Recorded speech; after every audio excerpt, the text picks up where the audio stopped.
महाराज जी, मैं विद्यार्थी हूँ और नौकरी प्राप्त करने के लिए मैंने बहुत मेहनत की, लेकिन सफलता नहीं मिली। वहीं मेरे मित्र जिन्होंने बहुत कम या बिल्कुल परिश्रम नहीं किया, उनको बहुत अच्छी नौकरी मिली। महाराज जी, ये सबसे मन में तुलना की भावना आती है और आगे आने वाले समय में परिश्रम करने में भी मन नहीं ऐसा लगता। आता है और ऐसा होता है और ऐसा होता ही रहेगा। इसमें क्या होता है बच्चा कि ईमानदारी से देखो, तुम पुरुषार्थ मतलब मेहनत तो खूब कर रहे हो। ऐसा कोई नहीं चाहता कि मैं फेल हूं, ऐसा कोई नहीं चाहता कि मेरा कहीं स्तर गिरे। सब बड़े बनना चाहते हैं, सब सुखी होना चाहते हैं, पर प्रायः सफलता किसी किसी को मिलती है। जो तुमसे कम मेहनत किए होगा वो भी सफल दिखाई दे सकता है, जो तुमसे कम बुद्धि रखता है वो भी ऊंचे पद पर बैठा दिखाई दे सकता है। इसका तात्पर्य होता है पूर्व प्रारब्ध।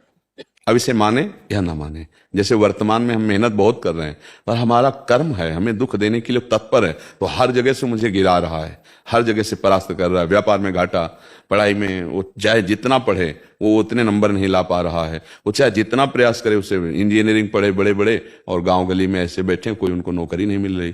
कितने ऐसे बहुत बुद्धिमान हैं लेकिन खाने पीने तक की व्यवस्था सही नहीं है। कितने ऐसे हैं कि उनको ज्ञान नहीं, बिल्कुल बुद्धिमंद भी है लेकिन वो कार में चल रहे हैं, भारी व्यवस्थाएं हैं। पूर्व पुण्य और पूर्व पाप। अब हम क्या करें, नया ऐसा कार्य करें कि पूर्व को विध्वंस कर दें। वो है भगवान का आश्रय और भजन, दूसरा कोई नहीं। भजन के द्वारा हम अपने कर्मों को, जो हमारी उन्नति में बाधा पहुंचा रहे हैं, उनको विध्वंस करें। अब वो किस कोटि के कर्म है, कितने दिन भजन करना पड़ेगा, इसका कोई परिचय नहीं जानता है। इसीलिए हम धर्म पूर्वक वर्तमान में चलें, कोई पाप ना करें और नाम जप करें, और विश्वास ये रखें कि एक न एक दिन हमें सफलता मिलेगी, जिस दिन हमारे असफलता प्रदान करने वाले पाप कर्म वो नष्ट हो जाएंगे, पक्का मिल जाएगी। मान लो आप पढ़ रहे हो तो आप पढ़ाई में एक साथ नाम को भी ले लीजिए। जो व्यर्थ में समय नष्ट कर रहे हैं वो नाम में आ जाइए। तो ये नाम क्या करेगा, आपकी उन्नति करेगा, आपकी बाधाओं को नष्ट कर देगा। एक हमने घटना किसान की देखी कि एक किसान का खेत है और वो दूसरे के खेतों से पानी आता है। सामने जिसका खेत है, अगर वो खेत वो शत्रु पक्ष खरीद लेता है तो उसकी खेती सूख जाएगी। और वो बहुत धर्म से चलने वाले, भजन करने वाले। अब वो लोग गए और उस जो खेत बेच रहा था शत्रु पक्ष, उसका जाकर के बोला, जितने तुम लाख हजार बोलोगे हम देंगे, लेकिन खेती हमें दोगे। और वो पक्ष जो इतनी क्षमता नहीं रखता था, अगर उसको वो खेती ना मिले तो उसका खेत सूख जाएगा। और वो धर्मात्मा पुरुष है, उसके पास उतना धन नहीं है, और उसने भगवान से प्रार्थना की कि भगवान आप जानते हो कि अर्थ है नहीं, और अगर वो खेत नहीं मिला तो हमारी खेती सारी सूख जाएगी, वो पानी नहीं आने देगा। जानते हो वहां से उत्तर आया था, जब आदमी भेजा गया था तो ये उत्तर आया था कि इनके घरों में संत जन भोजन करते हैं, ये धर्म से चलते हैं, अगर ये हमको पैसे ना भी देंगे तो खेती इन्हीं को लिखाएंगे हम। वो व्यक्ति जाकर के उनको काफी पैसे बढ़ाकर दे रहे, उन्होंने उनको नहीं दिया। यहां तक कि वो कचहरी तक उनके साथ गए, उनको नहीं दिया, और उनको दिया जिनके पास अर्थ भी कम था और ज्यादा पावर भी नहीं था। ये किसने किया, भगवान ने।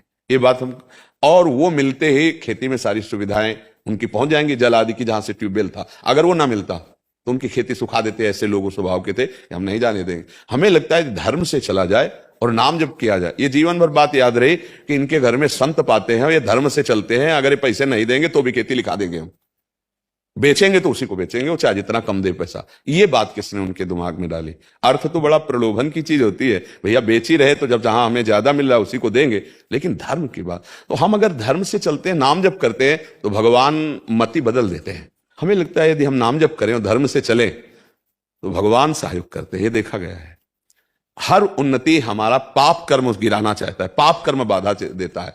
अब जैसे कोई अभी वर्तमान में पाप कर रहा हो, बढ़ता चला जा रहा है, तो उसका पूर्व का पुण्य उसे बढ़ा रहा है। वर्तमान में पुण्य कर रहा हो, गिरता चला जा रहा है, वो उसका पूर्व का पाप नष्ट हो रहा है, उसको गिरा रहा है। अब जब पुण्य इस कोटि का हो जाए, नाम जब भजन, कि उसको विध्वंस कर दे, तब मंगल होता है। अब ये बात समझ में आ जाए तो है।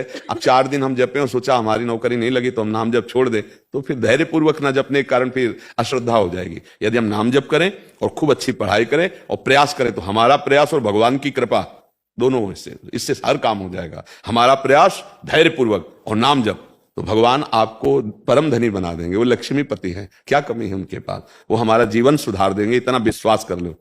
जरूरी थोड़ी कि नौकरी के द्वारा ही तुम्हें धन मिलेगा, वो कहां से कैसे व्यवस्था करते, ये तो भगवान का जो भजन करते हो जानते हैं। वो किस दिशा से आपको धनी बना देंगे आपको पता भी नहीं चलेगा। इसलिए हमें लगता है भगवान का आश्रय लो, नाम जप करो, खूब कर्तव्य कर्म करो, जो पढ़ाई लिखाई नो हर प्रयास करो। आज नहीं तो कल सफलता मिलेगी। ऐसा तो नहीं कि इतना भाग्य में लिखा है कि हम असफल होते ही चले जाएं। ऐसे में निराश भी नहीं होना। हमें भाग्य बदलने के लिए मानवदेह मिली, हम प्रयास करेंगे, आखिरी दम तक प्रयास करेंगे, सफलता तो मिलेगी। नहीं तो हमारा नाम जब चल रहा है, भजन बल से क्या नहीं हो सकता, सब कुछ हो सकता है। ठीक है, निराश मत होइए। मेरी तो यही प्रार्थना है अध्यात्म की कि नाम जप कीजिए और खूब पढ़ाई कीजिए, खूब मेहनत कीजिए। परिणाम अगर एक बार सही नहीं आ रहा, 2 बार सही नहीं आ रहा, तो आखिरी में आएगा ही। भगवान आज्ञा करते हैं कर्मण्येवाधिकारस्ते मा फलेषु कदाचन। भगवान आज्ञा करते हैं सुख दुखे समय कृत्वा लाभा लाभो जया जयो। सुख दुख में, लाभ हानि में, जय पराजय में समान भाव रख, आगे बढ़ तो विजय मिल जाएगी। अब 1-2 बार हार गए तो हम निराश नहीं होंगे, हम आगे बढ़ेंगे। हराने वाले जो पाप कर्म उनको हम भस्म करेंगे नाम जप के द्वारा, भगवत सेवा के द्वारा, भगवत आराधना के द्वारा। भगवान पुकारने से, आराधना करने से अवतार ले लेते हैं, तो फिर हमारा काम क्यों नहीं बन जाएगा? वो बना देंगे, विश्वास रखो। पर हमारा कौन सा पाप कर्म इतना प्रबल है जो आगे नहीं बढ़ने दे रहा, उसको नाम नष्ट करेगा। अब कितने नाम में नष्ट होगा ये पता नहीं, इसलिए हम जपते रहे श्रद्धा विश्वास पूर्वक। अच्छा, इसमें ये तो है नहीं कि तुमसे कुछ मांगा जा रहा हो कि भाई हमको झूठ में फंसा दिया जाएगा। इतना तो सुना है भगवान का नाम सत्य है, और नाम जपना तुम्हारे काम, उसमें पैसा तो लगना नहीं। अच्छा, वो फ्री टाइम में जप लो, जब आप खेल कूद में, गेम आदि मनोरंजन में लगते, उस समय नाम जप कर लो और खूब मन से पढ़ाई करो, खूब मेहनत करो, जीवन मंगल में हो जाएगा। निराश मत होना, मस्त रहना। ये संसार संघर्ष से जीता जाता है, इसमें संघर्ष करना पड़ेगा खूब। जो जितना मेहनती है, जितना पुरुषार्थी, उतना ही आगे निकलता है। उदास नहीं होना, निराश नहीं होना, हमें रौंदना है, हमें अपने को रौंदाना नहीं। काम क्रोध लोभ मोह मद मत्सर सब गुलाम बनाए हुए हैं। हे नाम जप कर सिंहवत दहाड़, कोई परास्त न कर पाए, ऐसा मानवदेह है, पर अब समझ नहीं पा रहे। तो इसलिए अब कह रहे नाम जप करो, बहुत संभल करके चलो, नहीं संसार में जीवन व्यतीत करना बड़ा कठिन। कोई नशा मत करो भाई, गंदे आचरण मत करो, नाम जप करो। देखो यहाँ आए हो, श्री जी की कृपा हुई, तो इतनी बात मान लो। कोई नशा मत करो, कोई गंदा आचरण मत करो, नाम जप करो, तो पीछे जो हमसे गलतियां हुई भगवान उसको क्षमा कर देंगे। आगे हमारा